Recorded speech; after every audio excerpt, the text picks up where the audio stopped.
पावनखिंड. बाजीप्रभू देशपांडेंनी या खिंडीमध्ये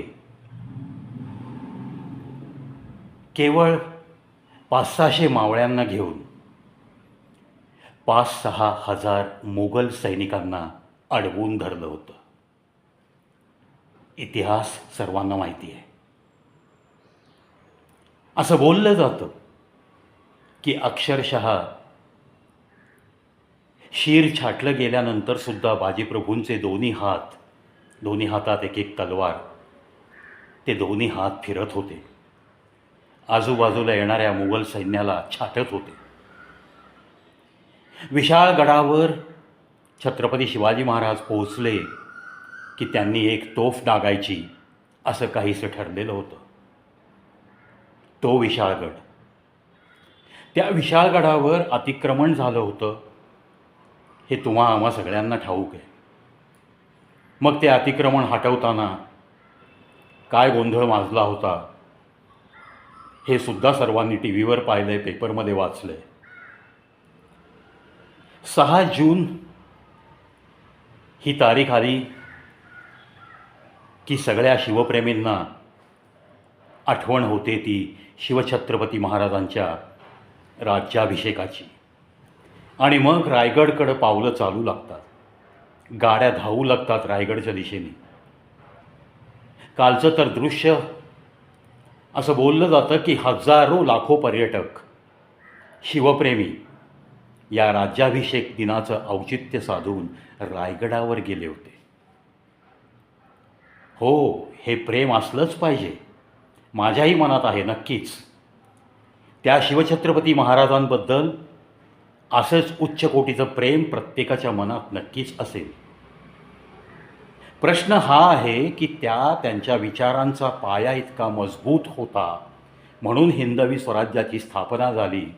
आणि आज आपण एक हिंदू म्हणून त्या हिंदवी स्वराज्याला एक चांगला गडद भगवा असा रंग प्राप्त व्हावा म्हणून आज आपण काय करतो, हा मोठा प्रश्न प्रत्येक शिवप्रेमीने स्वतःला विचारायचा आहे. का विचारायचा आहे? विशाळगडावरचं अतिक्रमण जेव्हा हटवलं गेलं त्यावेळी जो गोंधळ माजला, त्यानंतर जी प्रशासनाला शिवप्रेमींनी पाठपुरावा केल्यानंतर जी जाग आली सरकारला, आणि मग त्यांनी एक अध्यादेश काढला. प्रत्येक जिल्ह्याच्या कलेक्टरनी एक समिती स्थापन करावी आणि त्या समितीने फेब्रुवारी महिन्यापासून कामकाजाची सुरुवात करावी. जानेवारी महिन्यातला अध्यादेश आहे.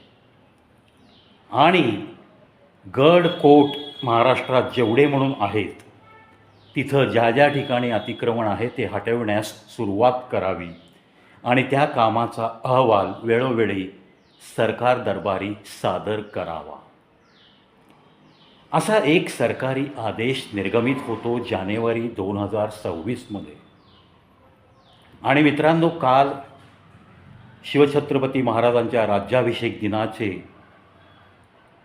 त्याचे औचित्य साधून आपण रायगडकडे जातो, छत्रपतींबद्दल अतोनात प्रेम दाखवतो.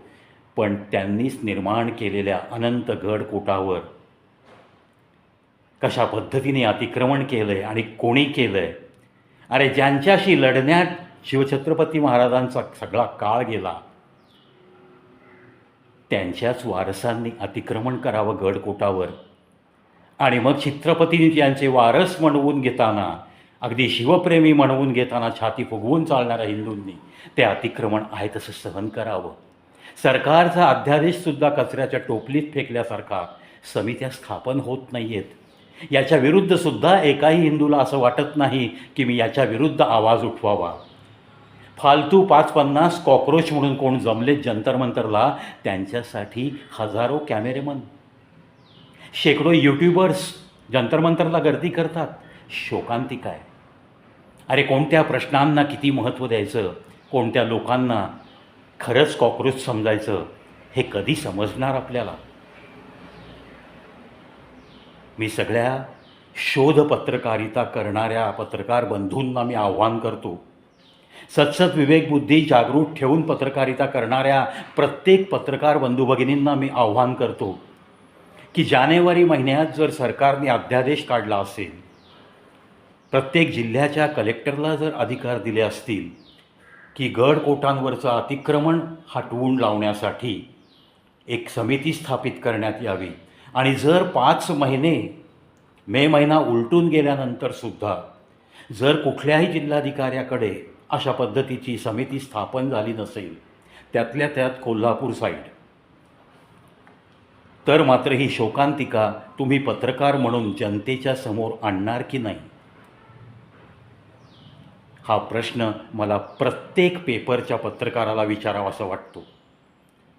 कारण शिवछत्रपती महाराजांचं नाव जितक्या आपण आदराने घेतो, जितक्या सन्मानाने घेतो, तितक्याच सन्मानाने ते गडकोट, त्याची पवित्रता, त्याच्या आजूबाजूची स्वच्छता, विदाऊट एनी एन्क्रोचमेंट, कोणत्याही प्रकारचं अतिक्रमण न होता राहिली पाहिजे, टिकली पाहिजे.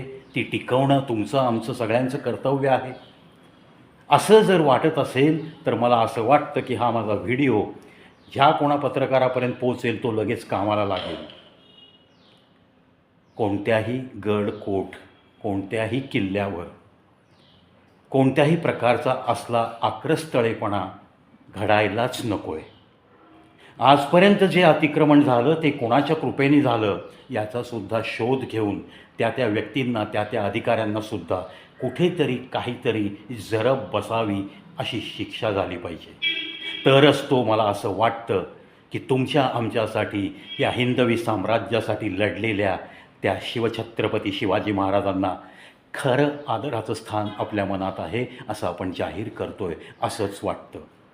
आणि खरोखर मनपूर्वक त्यांना श्रद्धांजली आपण वाहतोय असंच मला म्हणावंसं वाटेल. जर ही अतिक्रमणं लवकरात लवकर नाही हटली तर मात्र मग चवताळलेल्या चित्त्याप्रमाणे मला असं वाटतं हिंदू संघटना आक्रमक होतील, यातसुद्धा काहीच शंका नाही. पण या संघटनांना अशा किरकोळ कारणासाठी आक्रमक होण्यासाठी तुम्ही उद्युक्त करू नका, असंही मला सांगावंसं वाटतं प्रशासनाला.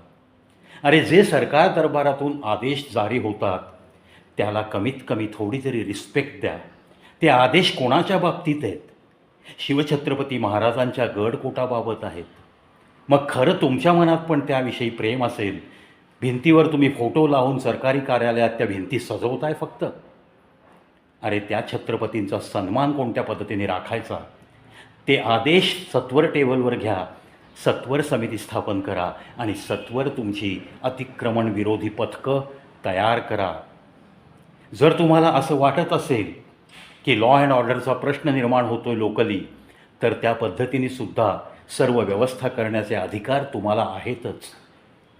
या अधिकारांचा पुरेपूर कृपा करून वापर करा आणि मगच हा शिवराज्याभिषेक दिन आपण साजरा करणं, याला काहीतरी महत्त्व प्राप्त होईल असंच सांगावंसं वाटतं. जय भवानी, जय शिवाजी.